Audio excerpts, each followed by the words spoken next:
Well, hello everybody. Well, I've had my 7D now for just a couple of days, I think 3 days, and I've taken a couple hundred pictures with it, and just really 2 or 3 video clips, and just made sure they download to the computer, and just pretty much made sure it works. I'm still going through the owner's manual. It's about twice the size of my T1i owner's manual, so there's a lot more to this camera just because it's a lot more customizable and there's a lot more options that you have. So I'm doing that right now, but I went ahead and whipped up a couple of videos to show everybody the difference between a Rebel series camera. Now, I'm not sure about the T2i, what options it has. I know it has some of the same options, but I don't think it has most of these I'm going to mention. So here's a look at some of the differences between the T1i Rebel and the 7D. Here's a top view of the size difference between a Canon Rebel T1i and the Canon 7D. See some of the differences. The mode dial on the 7D is on this side, as well as the power switch. And on the T1i, the power switch is over here, and the mode dial is on the opposite side. And as you can see, the 7D has an LCD on the top, and you can kind of get an idea of the difference in size. This here is the 18 to 55 kit lens, and this is the 18 to 135 kit lens. So you can kind of see the difference in size there if you're interested. Alright, here are some of the things with the 7D that make it a little different from a lot of cameras. Of course, you've heard of the electronic level. As you can see there, it does work. And of course, the top screen, the top LCD screen. The viewfinder on this camera is amazing. Just huge and bright. And also, one of the things I like about this isn't mentioned very often is it has C1, C2, and C3. And what that is you can set your camera up however you like and save all those settings to one of those C modes on the dial. So whenever you want to go back to those, all you need to do is turn the camera on and set it to that C function. One of the very nice changes they've made with the 7D is when you're in live view, which I don't use that often, but when I do, I really don't care to hit one of these buttons up here. On the Rebels, you need to hit one of these buttons to focus.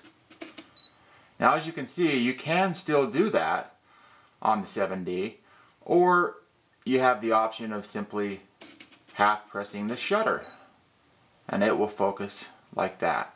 So that's a very nice feature they've added. One of the really great things, another great thing about the 7D is this screen, custom controls.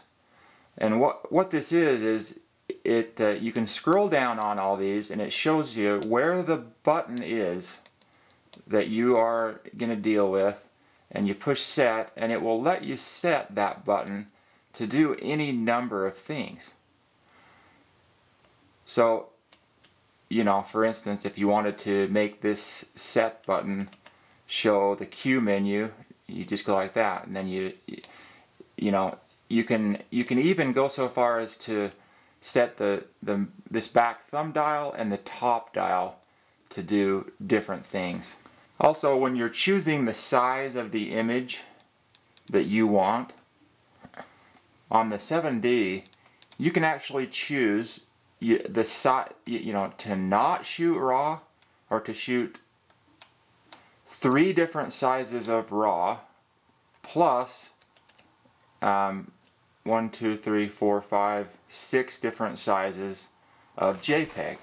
Also on the 7D, they've taken the exposure compensation And with bracketing, you can get as many as 8 stops, as you can see there.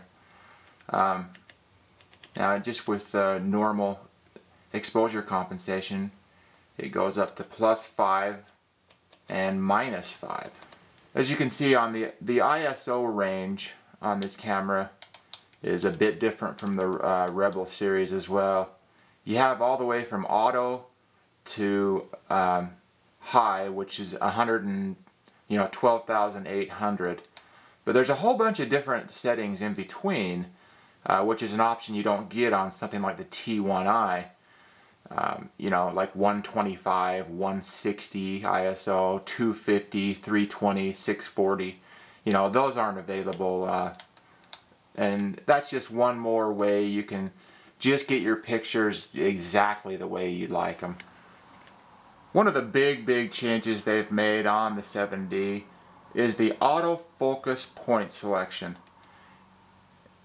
You can go anywhere from very intricate focusing to a single point and have it expand with the 4 points around it, or manual select zone where you have the 5 different zones, or the auto select 19 point.